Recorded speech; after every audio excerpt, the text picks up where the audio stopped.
So, Minecraft Live 2021 is happening tomorrow, and as has been custom for Minecon in the past few years, there's going to be a new mob vote.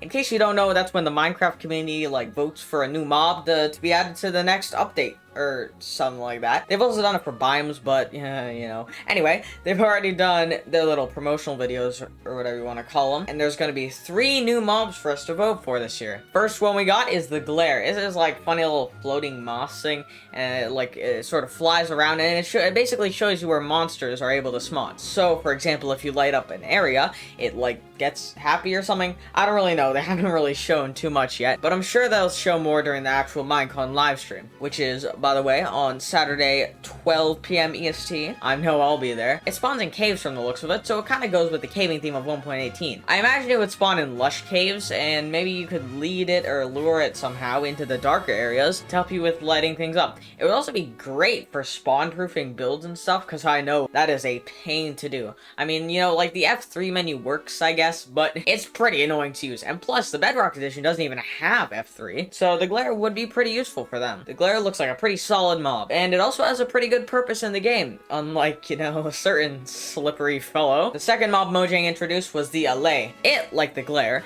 is also a funny little floating mob. It looks kind of like the Vex, sorta, but it definitely does not have nearly as much of a temper as the Vex does. The Allay is a cute little bird boy that flies around, presumably on the surface. If you give it something, it picks up more of that thing. I think the way it works is kind of like if you give it an item, it'll go and pick up more of that item. So for example, if you were to give it a piece of a cobblestone and then you went mining, it could follow behind you and pick up all the cobble that falls on the ground as you mine. And then when you come back, it can give you all the blocks that it picked up, which is a pretty cool feature. We're not sure exactly how much the Allay can hold, but you know, at least 3 things, yep. Ooh, that's really great. Or maybe that's not even at all how it works. I mean, in the video, Jens gave it a cookie, and then it came back with 3 of them. So maybe it's an item duper or something like that. This wouldn't really make sense though, because it kind of breaks one of Mojang's key philosophies. So far, they're all looking pretty good though. Then the third and final mob that Mojang introduced was the Copper Golem. This mob is a copper robot type thing, and it has some really interesting mechanics in my opinion. Just like the copper blocks, the Copper Golem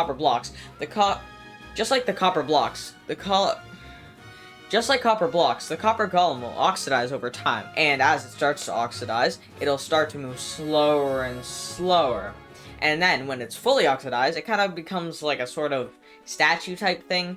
It freezes up and gets all green and cool. Presumably, you'll be able to wax these new golems just like you would with a copper block, and obviously, if you can do that, of course, you'll be able to scrape off the oxidization from the golems and then get them working faster and better. But contrary to popular belief, they don't just mill around all day. The copper golems will actually be able to press copper buttons. So, for example, you would be able to make it continually press a button, and then it would work a redstone mechanism. So if you had a copper button, it would walk up to it, or pathfind to it, and then press it, and then maybe as it oxidizes over time, it starts to press it slower and slower. I think it's a really cool idea, but you know, I'm not really too big on redstone myself. But this would have some pretty cool implications and new avenues for redstone. Also, can we just take a moment to look at how cool these guys are? I mean, they got a little lightning rod on their heads. So, what mob should I vote for? Personally, I really like the Copper Golem. The mechanic is really cool, and it also adds a new use for copper. I mean, you know, copper didn't really have much going for it besides building purposes, and you know, the occasional striking villagers with thunder. That's pretty fun. I mean, don't get me wrong, the other mobs look great, but I just think the Copper Golem has some features that would be really cool if put into use. Also, the mobs that don't win still do have a pretty good chance of being in the game in future updates.